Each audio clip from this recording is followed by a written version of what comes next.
morning, afternoon, evening, everybody, and welcome to my talk on melting icebergs, enabling analytical access to Kafka data via iceberg projections.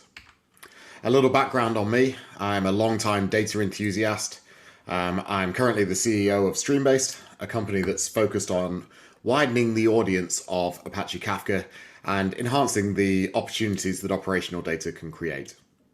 Before that, I was with Confluent for a long time, and before that, I was with Cloudera. So I'm really trying to unify this operational and analytical architectures. So today, we're going to talk about Iceberg and how you can do Iceberg with Kafka without having to do any kind of ETL. We're going to have a look at the lay of the land and set the scene for why this is a thing we want to address. We're going to have a little bit of an overview of Iceberg, and then we're going to dive into a more technical explanation of how we achieved this at Streambased. I'm then going to show you a small demo and then start a larger discussion on the kind of opportunities that a direct Iceberg on Kafka affords. So let's dive into it. If you were to adopt a new data set today, you're not going to do it in isolation for the analytical realm of your business, and you're not going to do it in isolation for the operational realm of your business. Every job has a real-time and a batch counterpart. It's the same data, but it's realized in very different ways, and often for technical reasons around the way the data is used. These kind of technical changes create a lot of advantages, but they also create some disadvantages around the capabilities of users of that data. For instance, for real-time, experimentation is kind of difficult. You can't just jump into your Kafka cluster and go and find a number of data points that are relevant to you. It's not built to work like that. Discoverability is also low. Kafka's in no one's data dictionary, and you kind of have to guess. If you're on the analytical side of the business, you kind of have to guess about what's available on the operational side.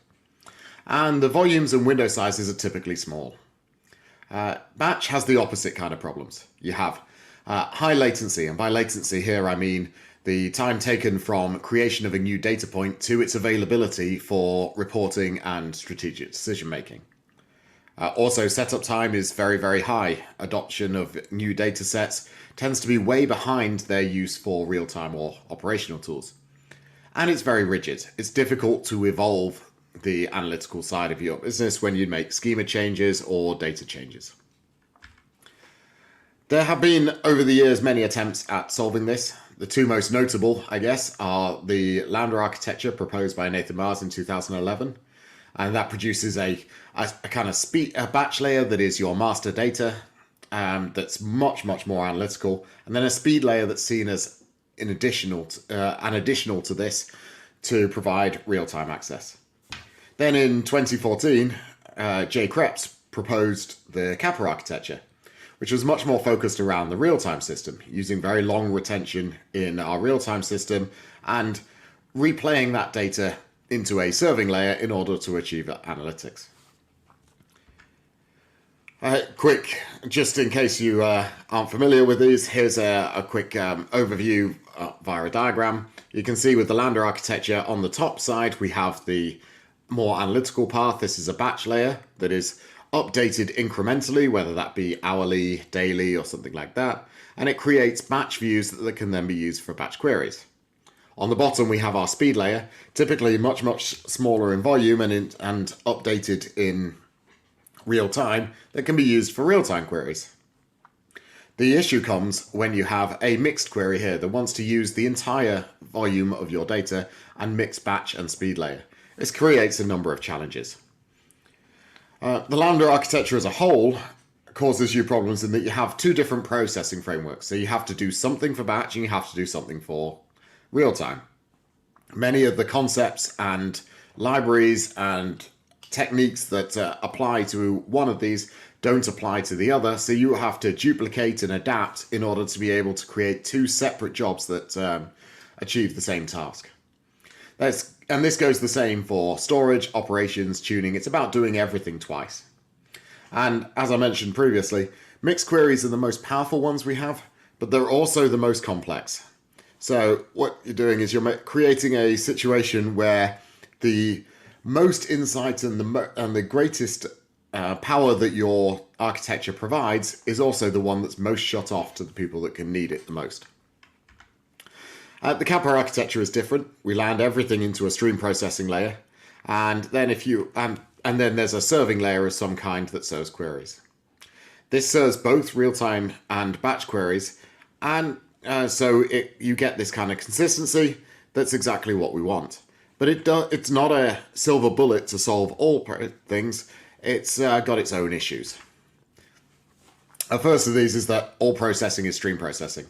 That means you have to adopt all of the concepts that go around stream processing, even if they're not generally related to the task that you're trying to achieve. I have to know about out-of-order data, late arriving data, or out-of-order executions, or window sizes, or all things like that, when really I just want to do a select star. And also, if you want to change everything, everything is built up incrementally. So if you want to change anything, you have to rewind everything, restart it again, and rebuild everything. This can be extremely expensive. Anyone who's lost a state store in Kafka Streams and had to rehydrate it from the changelog topic knows all about what this process works. So what we've landed up is that neither architecture really hits the mark. And I think that's definitely true today. And it leads to a hybrid architecture. You get some Kappa for some cases, you get some Lambda for other cases, and you get a lot of stuff that evolves organically. And the result is that combining streaming and batch processing is still a hard problem to solve nearly a decade after we started addressing it. Maybe we can apply the latest and greatest table formats, the likes of Apache Iceberg, in order to address this problem. Let's have a look at some of the features of Iceberg and whether they match what we're trying to do. So what is Iceberg? Iceberg is a table format designed for huge analytical data sets. It's a specification, a set of APIs and libraries that allow processing engines to interact with data. I think it's important to note here that it is not a storage engine or an execution engine itself. It provides the glue that sticks your storage engine and data together, but it is neither of those things in itself. It has a number of features, but perhaps the most important of those features is the fact that it integrates with just about everything at the moment. So if you have a best-of-breed compute engine, the likes of Spark, Trino, Flink, Hive, they're all able to interpret Iceberg tables and perform the operations that they would on their other native storage systems on them. So, in essence, it's a really good way of decoupling things. Let's go a little bit deeper into the Iceberg structure. It has a layered structure. So I like to start at the bottom and work up here. An Iceberg table is at its core made up of a number of data files. These files can be in a variety of formats. I believe it's only Parquet, Avro, and ORC that are supported today, but they can be they're stored on some form of storage somewhere. Typically, like a cloud object store is a really great match for this kind of thing. In the layer above that data layer, we have the metadata layer. The metadata layer describes how we access those data files. So you have a metadata file at the top that describes table structure, partitioning, schema information, those kind of things. And then that nests down to a manifest list, which is a list of manifest files. And it's these files that track which data files are relevant to which kind of requests that Iceberg will deal with. Right at the very, very top, you have a catalog. And the catalog is at its core just something very, very simple. It just maps a pointer for within your processing system to the latest metadata file that shows how and where the processing system should go to access the data. So what we've got is a decoupling. It allows a separation between storage and query engines. Your clients can interact with the Iceberg catalog and determine an efficient way to execute their queries without having to look at evaluate the full set of storage before doing so. So a typical client would consult the catalog, go, okay, I need these kind of files in order to complete my task, and then it would separately go and execute its plan or whatever to pull the data. So that's Iceberg in a nutshell. Now, why is that related to Kafka? Well, it's all about JBob. Not this J and Bob. Not this J and Bob. It's about this JBob. It's about viewing Kafka as just a bunch of bytes. We've talked a lot about files thus far, and files are the unit that Iceberg uses to read data and process. Kafka doesn't have files in its public APIs. It's all about consuming streams.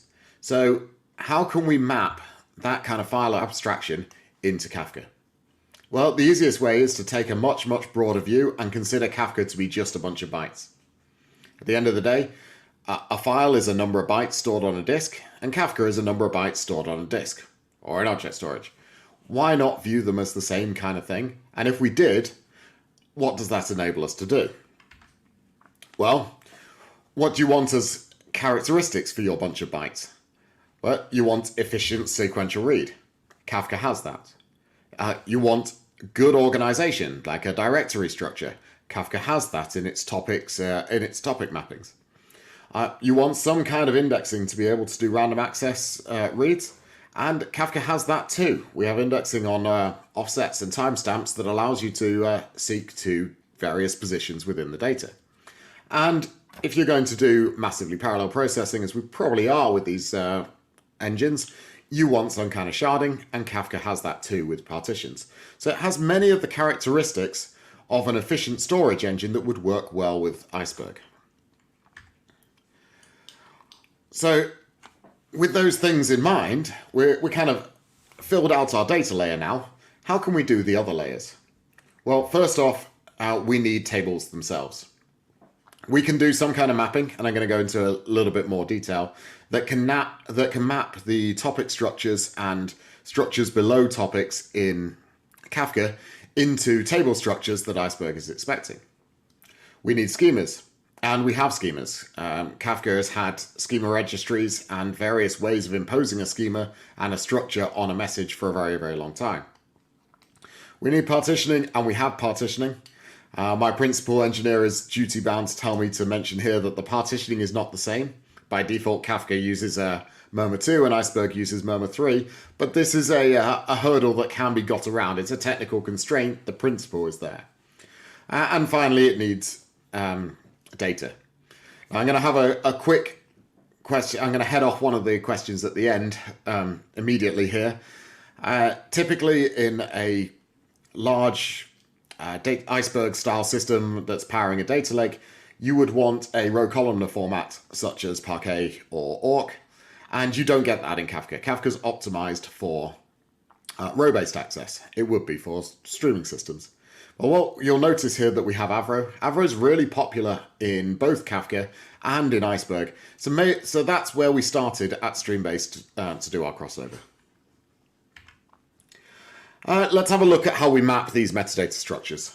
So we have a Kafka unit on the left, and we have an Iceberg unit on the right.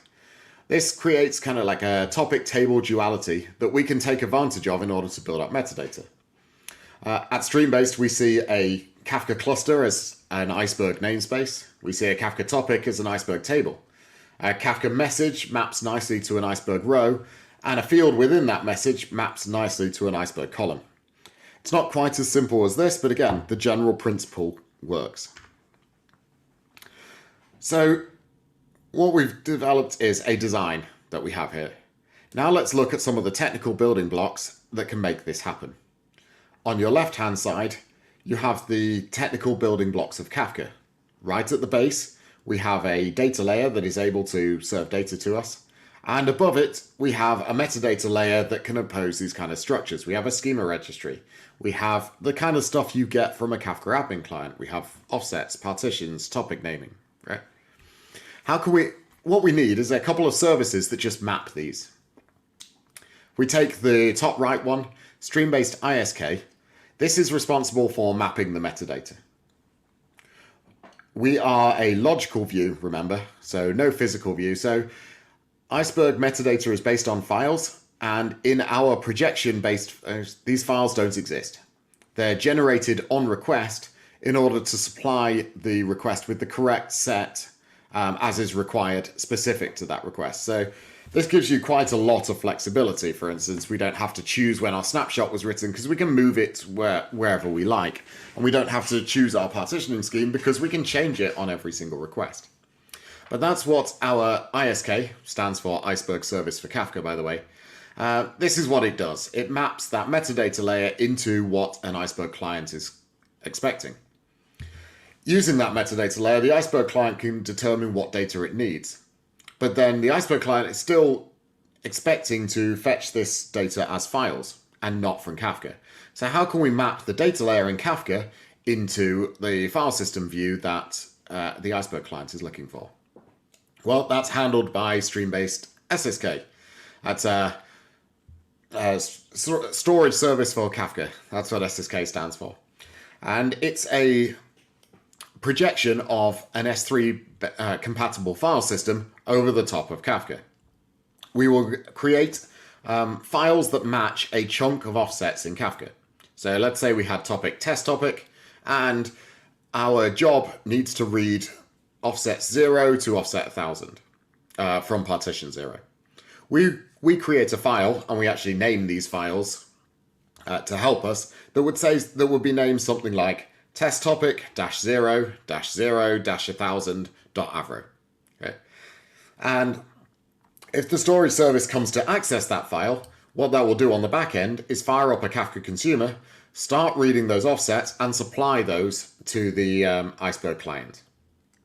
So we chunk up sections of data within Kafka, and we supply them as if they were a file to the Iceberg client. In this way, we've created a data layer in our Iceberg with no physical movement. The data still resides in Kafka, it's only moved on demand to satisfy a query. And let's revisit our Iceberg architecture and our layers and see what we've got now then. So our Iceberg REST catalog, well, that one's now ephemeral. That always was. And our REST catalog is just a pointer to our metadata. Let's look at our metadata layer. We have our metadata files, our manifest lists, and our manifest files, and none of these actually exist. They're generated on read with all the information that comes from Apache Kafka via admin clients and things like schema registry from the ecosystem. And then we can finally go down to our data files. As we previously discussed, these are provided by an S3 protocol compatible gateway. The data actually exists on Kafka, but it is assembled and moved across to the Iceberg client as is required. Let's have a look at the flow for this. So if we take a typical application, the first thing that it would do would be to fetch table metadata to execute a query. The table metadata would point you at the storage gateway for getting the manifests and things like that back. That's step 2, by the way, here. And then our example application would use that manifest data to generate a set of data requirements, which would then fetch through the storage gateway again. The data maps all the way through to Kafka, and at that point, it's fetched and sent back to the Iceberg client. And you can repeat this for as many queries as you actually like.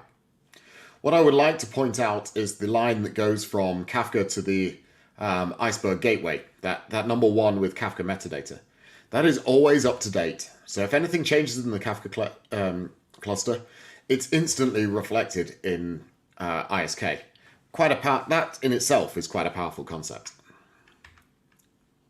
So just as I just said it on the diagram, sorry, getting a little bit ahead of itself. The metadata is loaded from Kafka at query time. It's ephemeral and it's completely up to date with the view of the world that the Kafka cluster has. We can do data pruning. We can partition based on the partitions that are available to our Kafka system. So we have timestamp, for instance, is a partitioning key in Kafka, and you can quickly and easily identify the section of Kafka data that maps with a section of timestamp data that was requested from the Iceberg client. You can also do partitioning via message keys, but as we've previously discussed, Kafka uses different schemes, so this may not always apply. There are changes that you have to apply on the Kafka side in order to make this happen. And one final thing to mention on this is that because everything happens at query time, there is a minimal overhead when not in use. Today's approaches are ETL-based approaches that are constantly loading new data from Kafka across some kind of ETL pipeline and landing it into a physical store for use with Iceberg. This logical approach doesn't need to do any of that. So there's nothing happening asynchronously. The only thing that happens is at query time, when everything that's needed to serve the query is generated or accessed. We mentioned about timestamps and we mentioned about keys. Really, what you want to make this perform is proper indexing. So we say Streambased is an analytics company. Actually, it's an indexing company. That's where we started. It wasn't to do with Iceberg integration. We just wanted to index Kafka because it's insane that it's been a decade and no one's done this.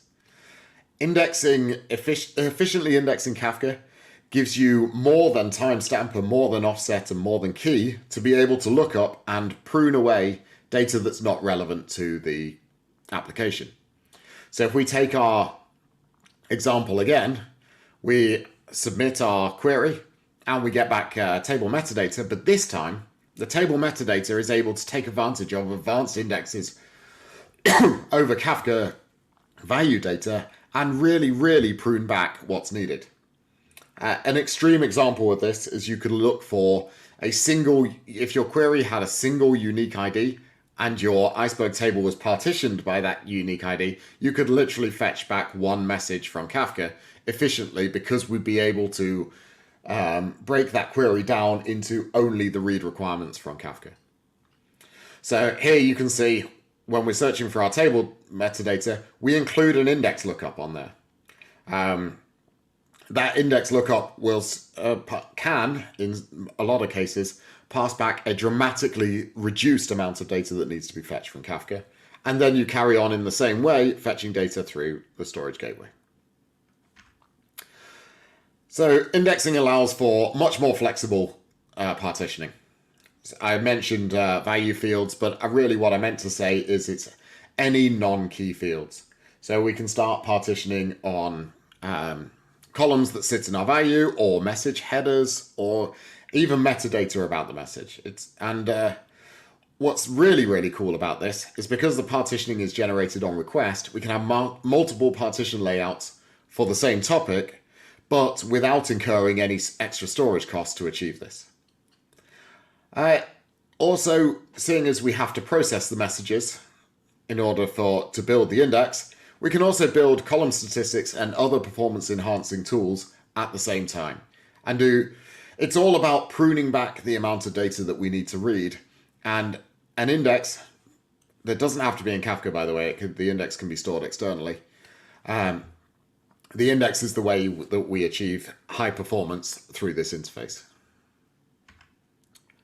I'm now going to give you a quick demo of how it works. This will be a very simple job, but it will explain a few of the concepts. So what I've got here is a Jupyter notebook using PySpark to access our ISK tables. In this case, we're using Streambased ISK to do the access, so there is no physical data outside of Kafka that is powering this demo. You can see that if I was to show my tables, what I see is a number of table names that are actually topics inside Kafka. This list of tables was assembled on demand as the request was made. And if we do descriptions here, these descriptions come from schema registry and not from any kind of read of the underlying data or any kind of persistently stored information. You'll notice here that in my topic, I've added a partitioning key. I'm partitioning by timestamp. The timestamp's available, and I'm going to break it down into number of hours. Iceberg allows you to query its own metadata. So the next thing we're going to do is we're going to look at the files that are involved in this table. So Iceberg is seeing this file view. It's being mapped through the storage gateway, and that's what's providing our information.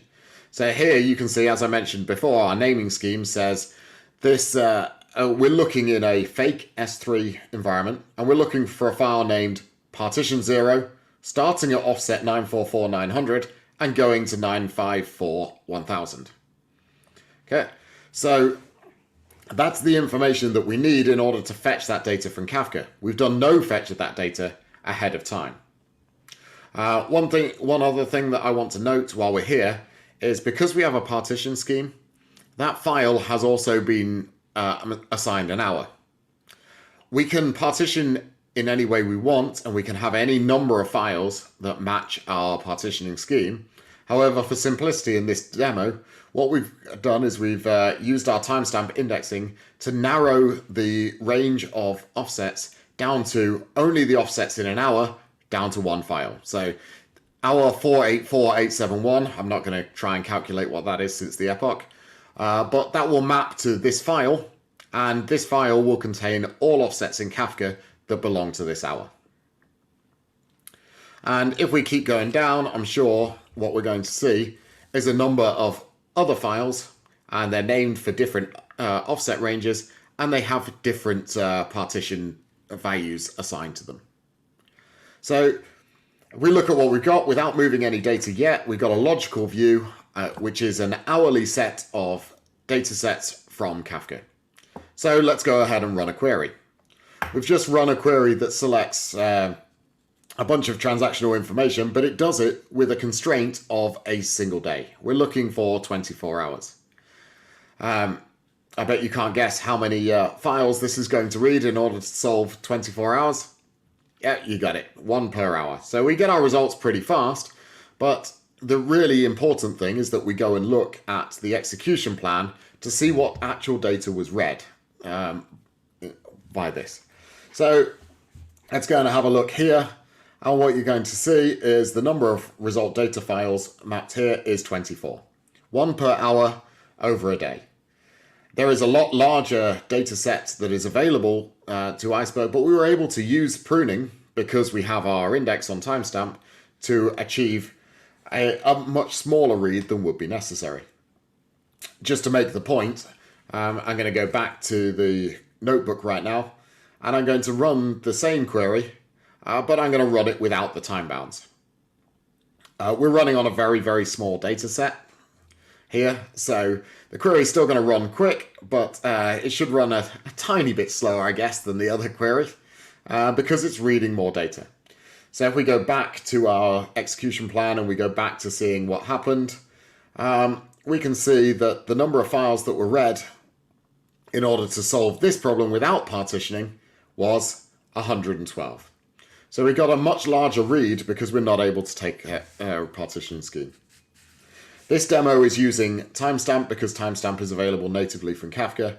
If we had our indexer in the loop, we'd be able to use a lot more than that. So that's just a quick demo of using ISK and SSK to access Kafka via a logical view rather than a physical view, and doing it in such a way that we can query efficiently.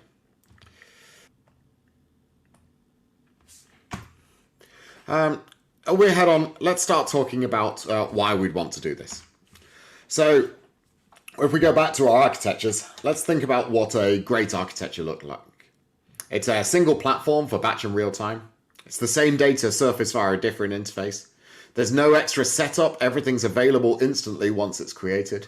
And you've got simplified discovery and experimentation. The last one's slightly more subtle. What you gain is a consistent set of non-functional requirements. You apply ACLs or resource management to your real-time world, and it applies in the batch world too, greatly simplifying operations and management. And I think that's what we've gained via the logical view. We've got a unified view of our data across both real-time and batch. If we take the bottom line first, a real-time query works in exactly the same way as it always did. Take the top line as well, you get a batch query that runs in a way that all of your processes are expecting and also runs efficiently with the performance that you'd be looking for. The middle line is a slightly more interesting one. A lot of the Kappa architectures are there to assemble serving layers so that applications can access them in a request response style.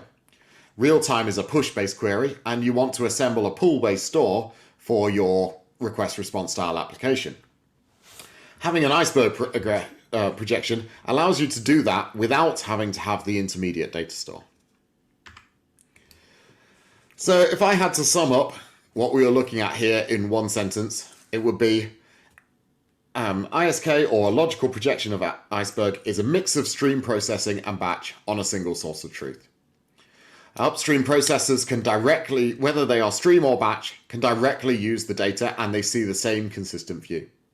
You can also easily union or join data in a lakehouse. Let's say we surface our Kafka data via Iceberg to our Snowflake or our Trino or something like that. We can join other data sources with our Kafka data without having to go through the complex and difficult to manage ETL version. This is especially true in the likes of, say, an external boundary for your data. Let's say you have an external customer who wants to fetch your data in a very batch way. They don't care about real time. They don't want to fire up a consumer. What they want is a daily job where they can fetch all the data that's interesting to them from your data estate. Today, they would have to either fire up a consumer or you would have to create an intermediate store to do that. A logical view breaks those technical requirements and allows them to very quickly, easily assemble the data that's required on request and send it across. It's also very, very easy to access the data via a new set of analytics and operational tools. Things that you wouldn't normally associate with Kafka, like the likes of Spark SQL or Trino or things like that, you can now associate. And actually, I'm going to rejig my one sentence description from it's no longer a mix of stream processing and batch. There's no need to do that detail. What we're doing via ISK, SSK, and Iceberg via a logical projection is opening Kafka to a much, much wider audience. And that's the goal here. That would be the end of the presentation, but I just want to include a quick bonus slide. We've talked about Iceberg today, but actually we've talked about logical projections as an architecture.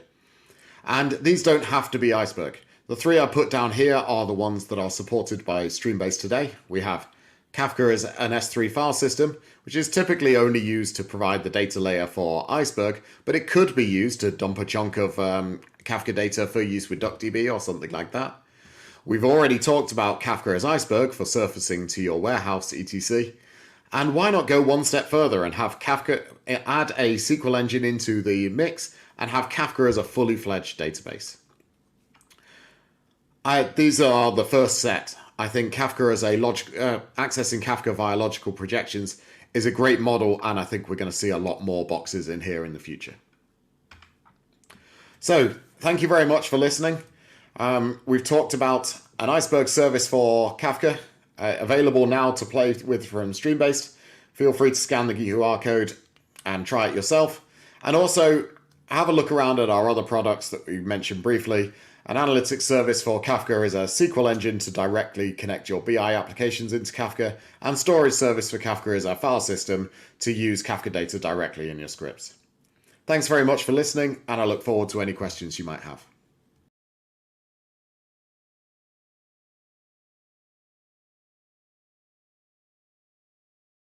Hey, Tom, we're live. Are you there? Sure am. How's things? Good. How are you? Very good. Thanks for the amazing presentation.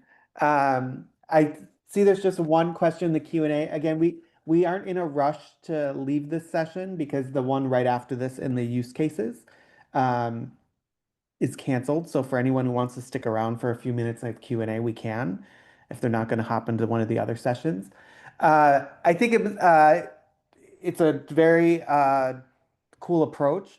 The one question in the chat is, how does your approach differ from other Kafka Iceberg approaches like Stream Native Ursa, Confluent Tableflow, Iceberg topics from Red Panda, AutoMQ?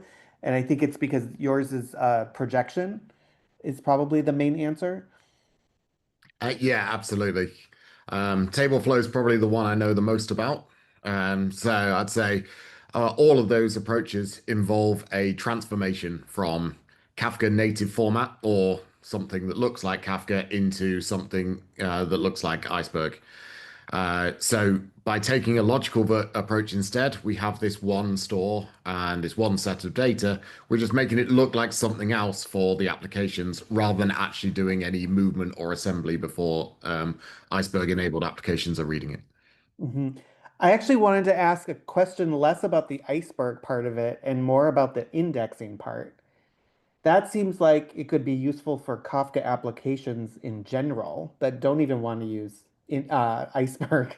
Um, what has there are there ways for the Kafka API to like did you build a whole indexing service then where people can query topics in ways that they wouldn't have been able to before directly or like or did you build that and then the only way to query it right now is through Iceberg projections? So actually, the indexing service came first.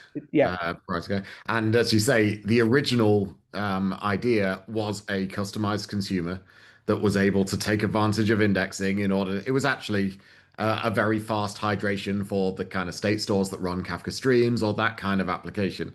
yeah. A way of You have to do huge replays basically. exactly so seek out only the subset of data that's important to you in order to do it. Yeah. So is So that service also still available as a separate service? it is not. It's not. Okay. It So it has. has evolved now into this iceberg projection project. Yeah, well, not only the iceberg protection, it's actually iceberg is somewhat limited today in what we can do with it. We can only really do um, custom partitioning and pruning. Hmm. Our other service, the ASK service, actually uses a Trino SQL engine inside it. And there we can utilize a whole lot more indexing because we know the entirety of the query shape at time of submission. And then we can utilize the indexing a lot more finely in order to be able to submit the query in the most efficient way. So we Uh, shouldn't just take this as an advertisement for iceberg projections. I, Absolutely not. Take it as an advertisement for indexing on Kafka and doing logical things with Kafka. yeah. And then you said the other option was basically running, it's would be SQL queries through Spark. It would be the main way. SQL queries through, yeah. So we use Trino. You could use Trino. Spark. Okay. Yeah. Yeah. Um, the only interest if we as we've got time, the Yeah. thing Yeah. where the consumer-based thing fell down was in communicating the index constraints to the same problem as we had with Iceberg. It's in communicating what we want to search the index for to the consumer. We never really found a very good way to extend the consumer API to make that happen. You'd have to basically, I mean, I'm not part of the open source community, but you'd have to actually have buy-in from the open source community to have s- some APIs added to the actual Kafka client, is what you're saying. And Yeah, absolutely. yeah, And the APIs that exist today are very, very specific. You know, you do have like a mapping of timestamp to offset that you can use, which is essentially just an index lookup that it pre-exists on Kafka today. But they're very specific for a specific case, and we wanted a much more general solution. yeah. And is there any I work at Stream Native, so I work more on the Pulsar side of it. We are Kafka compatible, but I've worked much more on the Pulsar side. For the Kafka API, is there and the open source community, has there been any sort of indexing project at all in the open source? Not that I'm aware of. Okay. I wish there would be, but not as far as I'm aware, there's no open source effort in progress right now. Yeah, it seems very interesting to because I've also had this problem with Pulsar where you have to, if you need to rehydrate, you basically have to replay a bunch of things. And Iceberg, obviously, if the way Streamnative Earth is doing it, if you move things into Iceberg, you're getting the Iceberg indexing for as part of Iceberg. But you guys are building the indexing on the Kafka side. And I'm surprised that no one else has built that, irregardless of Iceberg, as just a way to view that data. I guess now that's the paradigm we're in right now, where people are wanting to view this data in different ways. So Iceberg has been one solution, and this is another way to bridge the two. Um, and Yeah, it's exciting to see that bridging of streaming and table. Yeah, to be my opinion on it is that it's down to the likes of tiered storage, diskless, um, the long-term storage of data in Kafka has created this requirement. Mhm. If you are just using a very short-term pipe, then you don't necessarily have quite so much of a indexing requirement. But now we're looking at, months, where years of data stored in Kafka, then Yep. we have to have a more efficient way to be able to traverse that. The other one thing I did want to ask about is you mentioned the Parquet files are logical at the time you're requesting the data, right? They don't actually exist. Do you actually when the query is actually done with the indexer and it goes through the Kafka topic, does the Parquet file actually get created at any point? Is there actually disk write, or is it still just ephemeral essentially? So I have to hold my hands up and say we cheat a little bit. They're not Parquet, they're Avro. Okay, which is So the fine, Avro files, the but they Avro, we need a bunch of headers, and then we can just keep writing. As long as you have Avro formatted messages in Kafka, we can just write a header back and then just keep writing Avro, and it will carry on going until it's happy. okay. I, Parquet is something we're working on at the moment, but as you can imagine, a lot more complicated. I'm just thinking of the amount of disk reads and writes and all that costs money and how the different data transfers happen and because when But you yeah, to answer your question, no, we don't create a temporary materialized file. It all happens on the fly. it happens on the fly, all in memory basically. Yeah. So it's going to be a lot cheaper. So if you're going to do historical reads through the service, you're not going to have to write all of that. Turn it into a columnar format, write it, and then basically read it. Obviously, that would take longer too. Um, Yeah. but Yeah, I mean, you do lose, I'll be completely honest, you do lose some of the benefits of the columnar format. If you're doing a significant amount of projection, that's going to hurt you because we obviously can't do efficient projection in this method. mhm, Um, However, what we noticed is that we're sitting directly on top of Kafka data, and Kafka messages aren't typically hugely wide. They're not thousands and thousands of fields or columns or things like that. right. So it's somewhat mitigated by the use case. Yeah.